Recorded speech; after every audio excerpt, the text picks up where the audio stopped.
My boyfriend kept me hidden from his coworkers for 3 years and told them he was single. So I sent anniversary flowers to his office with an announcement. Can you imagine spending 3 years building a life with someone you deeply loved, only to discover you were their deepest, darkest secret? What would you do if your partner was actively, deliberately erasing you from his professional life, even introducing you as his neighbor to a coworker? Because that's exactly what happened to me with Patrick, and the betrayal was a gut punch that eventually led to a collision he would never, ever forget. For 3 long years, Patrick, my boyfriend, somehow always forgot to introduce me to his work friends, even though he saw them daily, even though he went for drinks with them twice a week. He'd promise, "Oh, Rachel, next happy hour you're coming." Then an hour before, I'd get that text. "It's canceled," or "turned into a guys-only thing," or "moved too far for you." It was always something. When his company had their summer picnic, he told me partners weren't invited. Imagine my surprise when I later saw photos. Everybody was there with their spouses and kids, playing volleyball, eating barbecue. Everyone but me.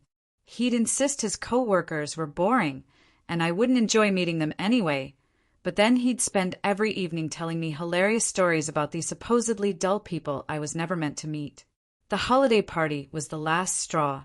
Patrick claimed he forgot to RSVP for me, that they were strict about head count. So I stayed home alone while he went in the suit I'd helped him pick out. He came home that night, drunk, gushing about how his coworker Janet's husband was hilarious, and his boss Linda's wife made amazing cookies. All these partners, all these lives that I was conveniently excluded from. It felt like every time Patrick walked into his office building, he just forgot I existed. Then came his birthday. I thought, this is it. A surprise, a thoughtful gesture. So I brought him lunch at work. My heart was pounding, a mix of excitement and nerves.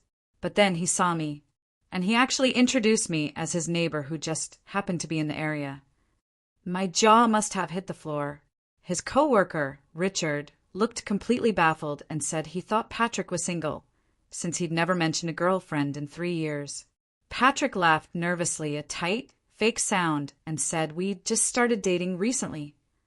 Just started dating? We'd been living together for 2 years. He rushed me out of the building, whispering about how I was making things awkward and violating strict visitor policies. He had the audacity to lecture me about bringing personal life into work and respecting boundaries. I stood there, utterly numb. Boundaries? He'd built an entire wall. The real truth, the sickening, soul-crushing truth, came out when I bumped into Janet, his coworker, at a coffee shop. She made a passing comment about how brave Patrick was for staying single so long, how everyone else was coupled up. She said he was the only unmarried person in their department, and they all admired his independence and dedication to his career over relationships. She even mentioned how women always threw themselves at Patrick at work events, but he never brought anyone around because he valued his freedom too much. My blood ran cold. I swallowed hard and said, "I'm Patrick's girlfriend of 3 years." Janet just laughed, a genuine disbelieving laugh. "That's impossible," she said. "Patrick just gave a presentation last week about the benefits of being single in your 30s. That was it. That was the moment. The rage, the humiliation, the absolute disbelief solidified into something cold and steel-hard inside me. Patrick's work life and his personal life were about to collide in ways he would never forget, and I was going to be the conductor of that spectacular train wreck. First, I sent an enormous flower arrangement to his office for our anniversary. The card? "Happy 3 years to my amazing boyfriend, Patrick. Love, your live-in girlfriend." The receptionist, bless her heart, announced it over the intercom, asking Patrick to come collect his anniversary flowers from his long-term girlfriend. His coworkers gathered around, buzzing with questions. Patrick had to stand there, roses in hand, stammering about liking to keep things private. Next, I had a massive cake delivered, shaped like a house. On it, in frosting, Patrick and Rachel's home sweet home, with little figures of us in the yard. The delivery person, following my very specific instructions, insisted Patrick's entire team had to sign for it because it was so large. Everyone saw it. Everyone knew. Patrick tried to claim it was a joke from his eccentric neighbor. His boss, Linda, just raised an eyebrow. Why would your neighbor make such an elaborate joke, Patrick? He couldn't answer. Then came the company fundraiser. Employees could buy raffle tickets. I donated a weekend stay at Patrick and Rachel's couples retreat, which obviously was our apartment. But I described it in excruciating detail in the listing, complete with photos. Our bedroom with both our belongings, our bathroom with our matching towels, our living room with all our couple photos on display. Patrick's coworkers, now fully aware, started bidding on it as a joke. Is the girlfriend included in the package, Patrick, or sold separately? He had to explain why his neighbor had access to his entire apartment for photos. It was glorious, but the real revenge, that came during Patrick's most important client presentation. This was the one, the massive account he'd been pitching for months. I called his office. "Hello, this is his fiancée," I said. "There's a family emergency requiring his immediate attention." I pictured him standing in that conference room, phone buzzing over and over. I could feel the receptionist announcing the call over the speaker system, everyone in the building hearing his fiancée needed him. I saw him excusing himself, face burning red, walking past confused stares. The receptionist patched me through again, because, of course, I had stressed the urgency. Patrick picked up, his voice panicked. "Rachel? What's going on?" I calmly told him, "There's no emergency, Patrick. I just wanted to make sure your work friends knew the truth about us." Then I hung up, blocked his number. Done. 40 minutes later, my doorbell rang. It was Tabitha, my best friend, with 2 bottles of wine and Chinese takeout. I'd texted her everything from my couch, feeling that wild mix of satisfaction and nervous adrenaline.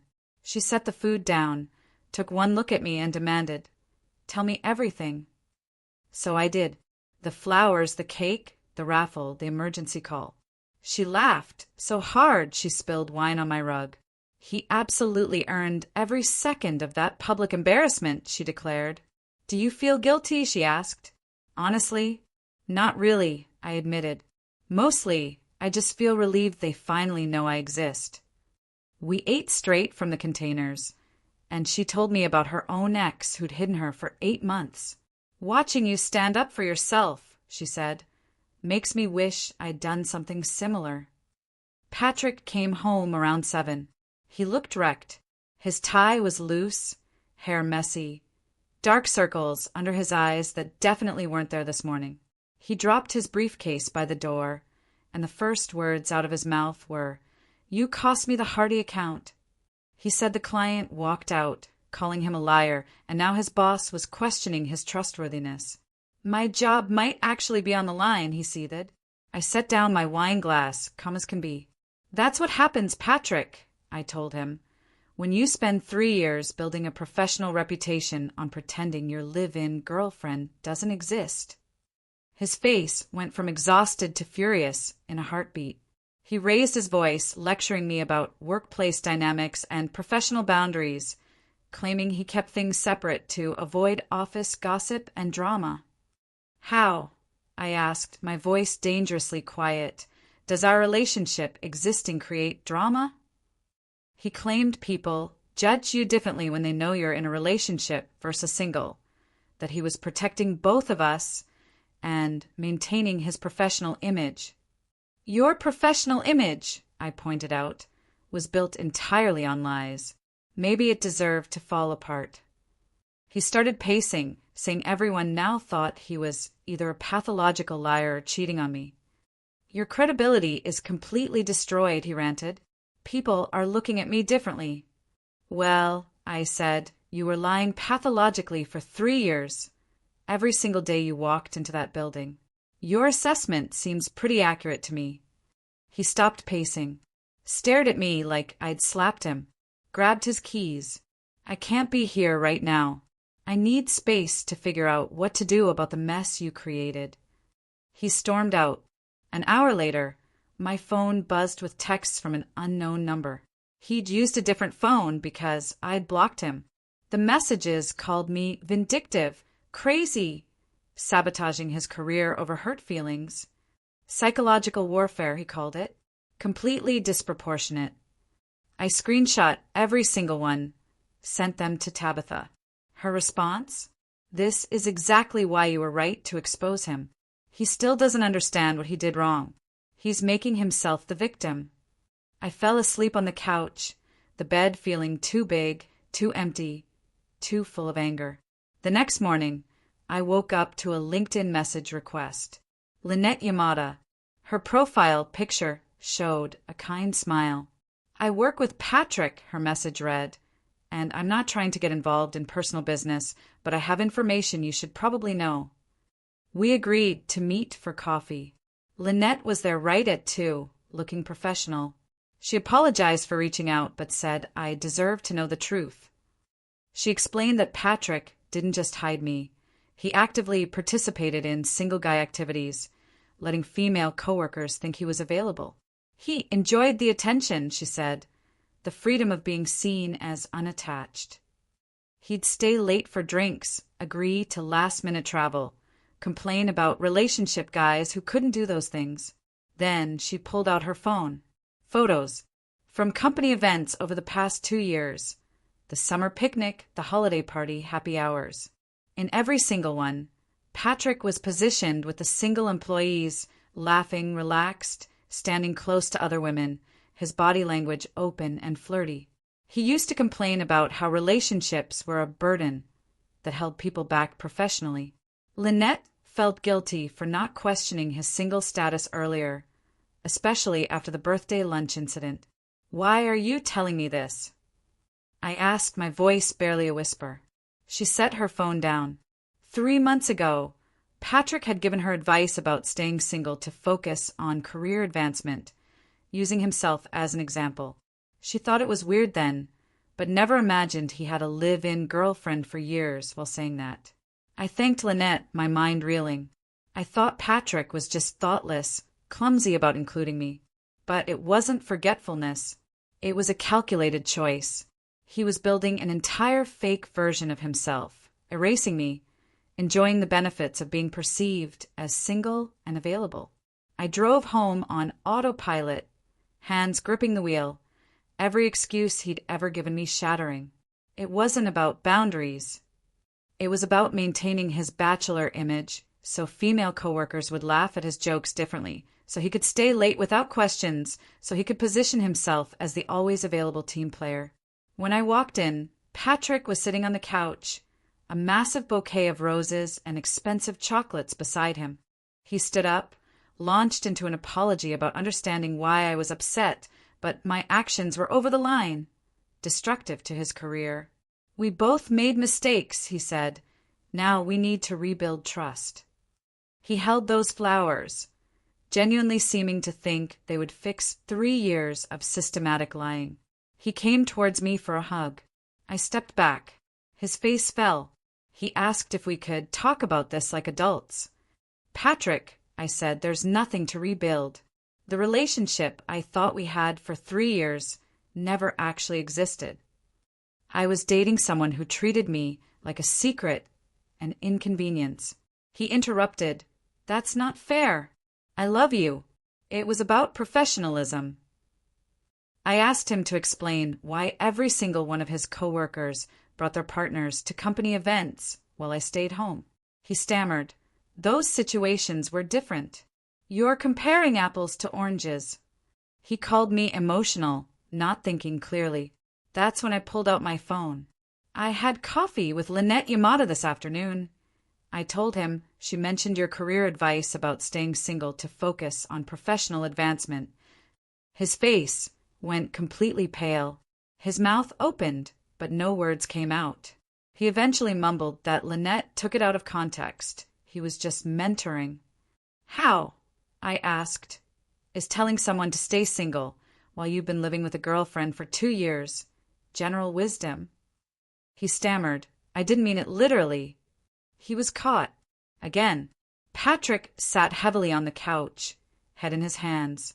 For a moment, I almost felt sorry for him. Then I remembered he did this to himself. I want you to move out, I told him. His head snapped up, shocked. This is my apartment too. We're both on the lease. He was legally right and I hated it, but I made it clear. I'm done pretending we're a functional couple.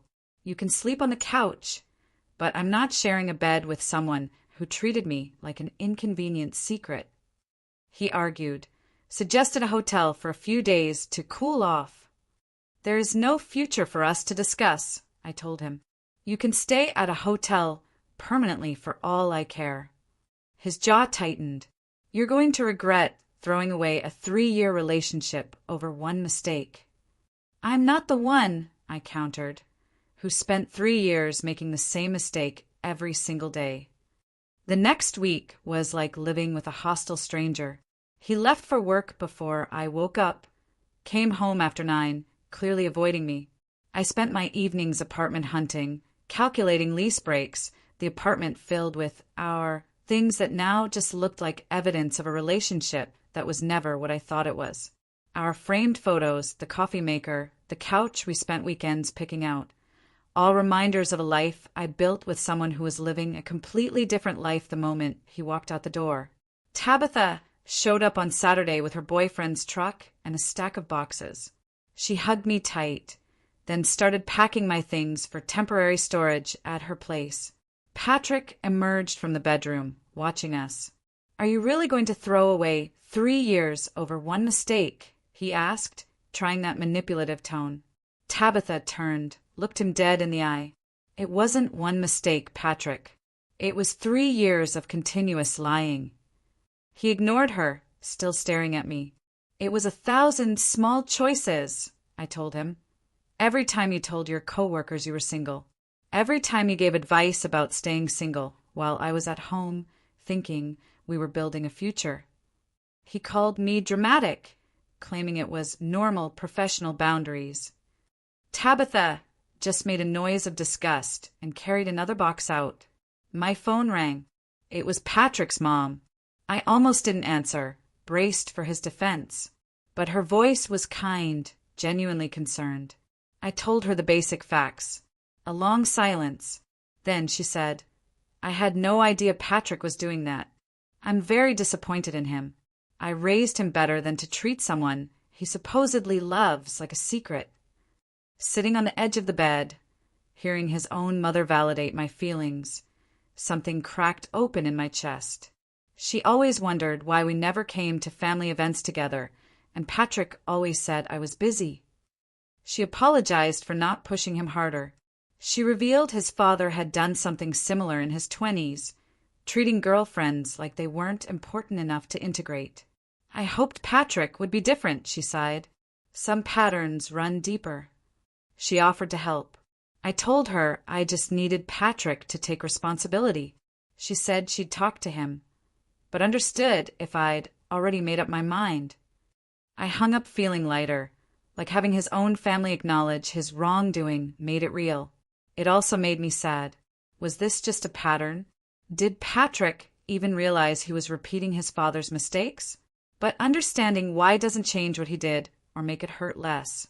It doesn't mean I have to accept being hidden for another 3 years. I'm done making excuses for him. The next morning, Patrick had a meeting with HR. He came home looking gray, defeated. They're putting me on a performance improvement plan, he said, his voice flat. The lost client account, combined with questions about his honesty regarding personal matters.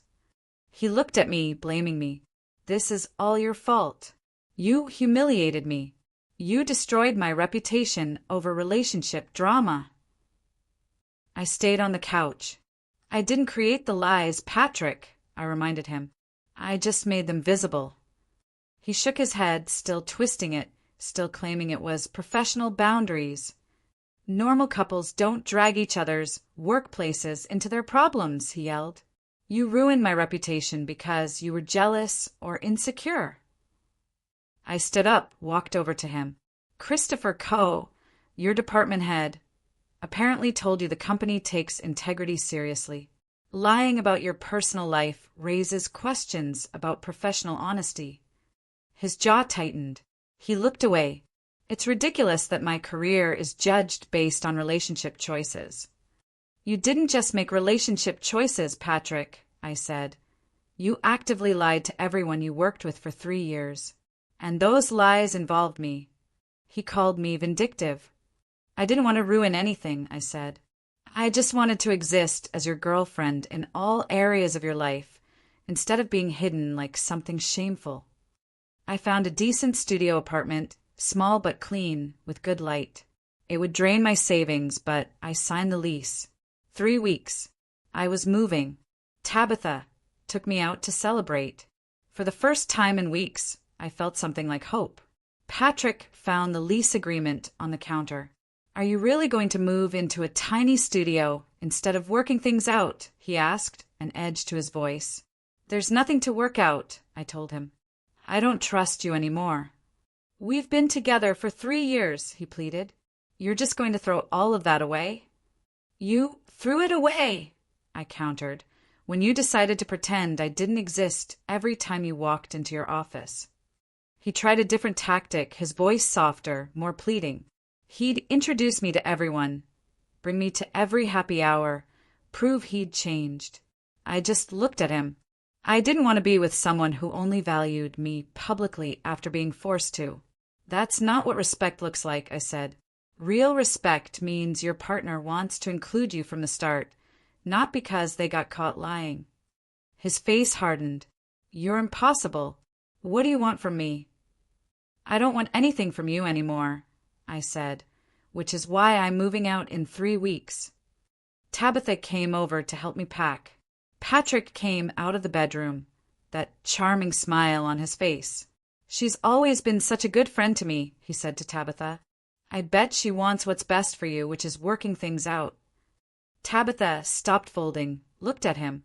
Any man who hides his girlfriend for 3 years doesn't deserve a 4th chance, Patrick, she said, her voice clear and cutting.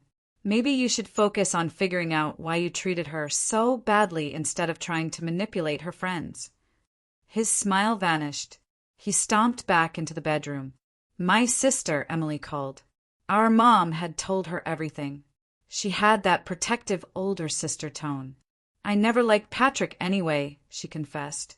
He always seemed like he was performing, not being genuine. She wished she'd said something sooner.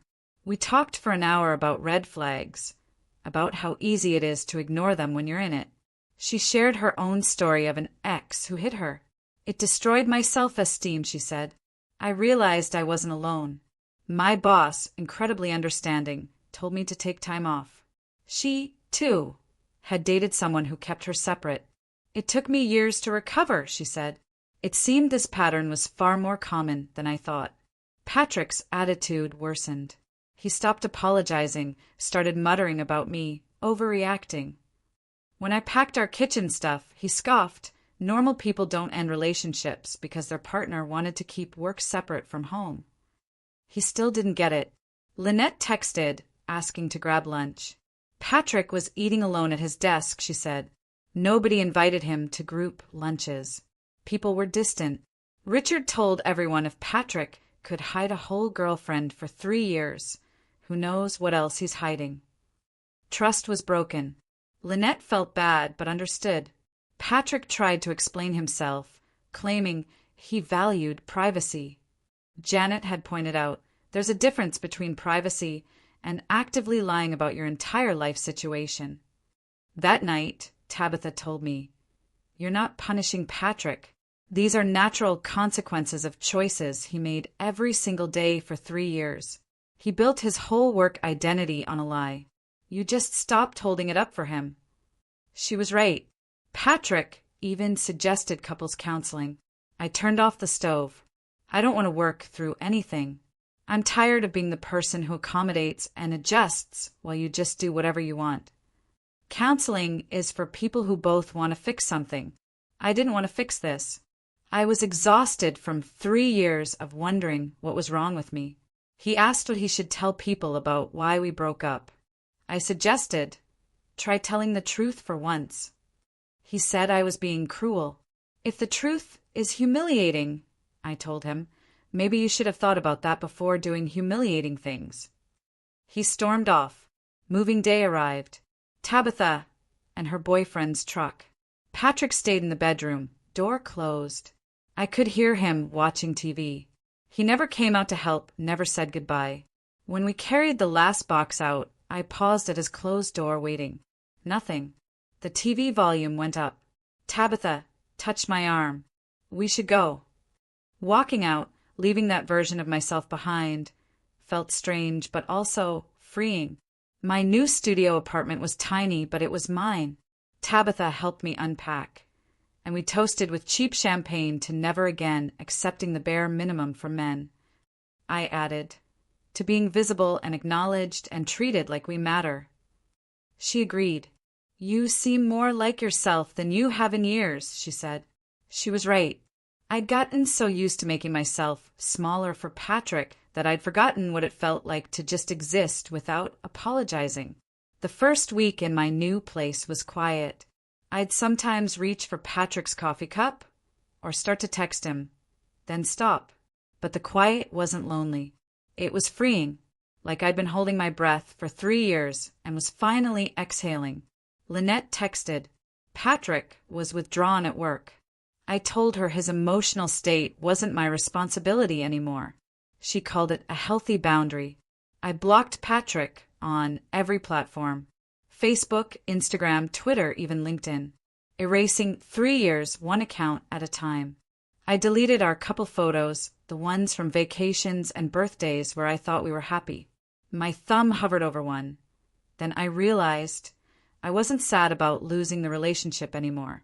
I was sad about losing the version of myself who believed his excuses, who thought love meant making yourself invisible.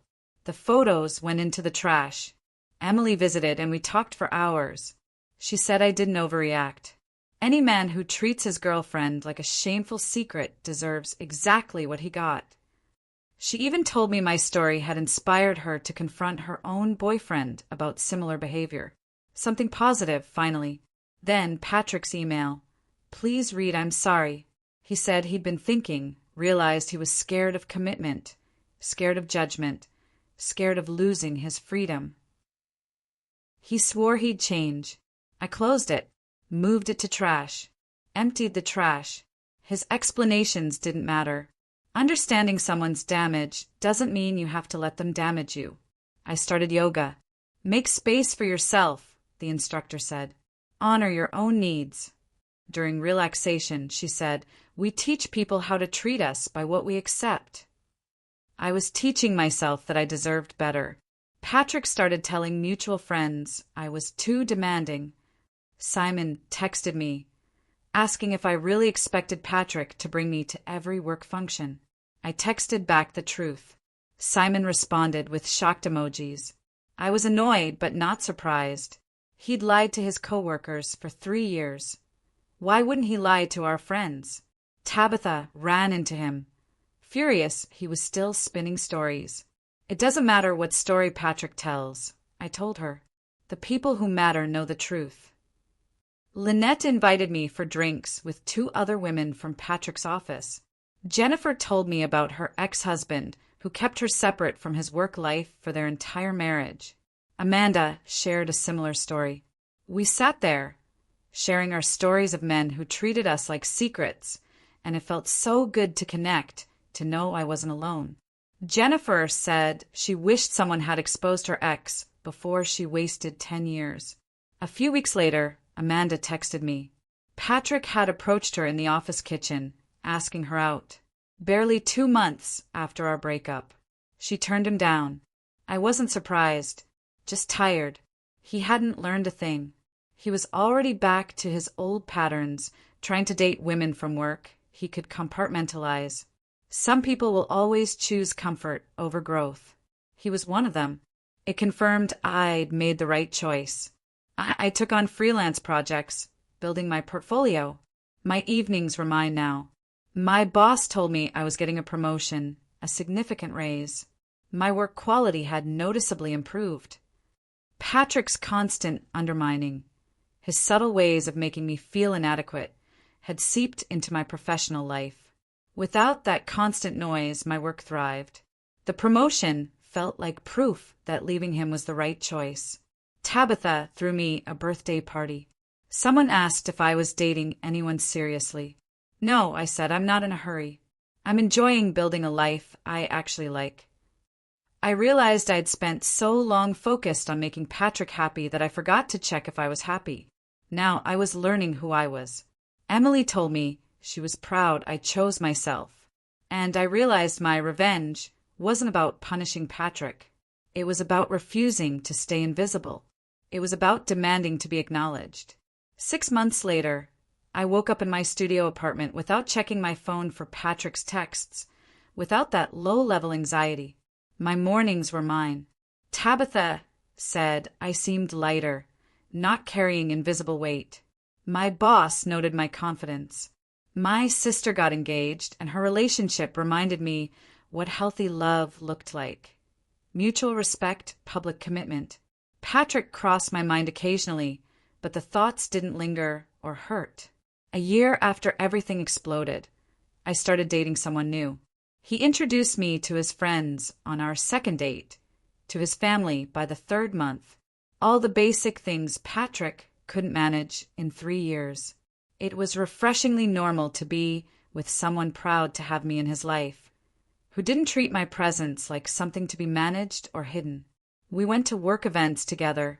He held my hand in public, posted photos of us. Life is good.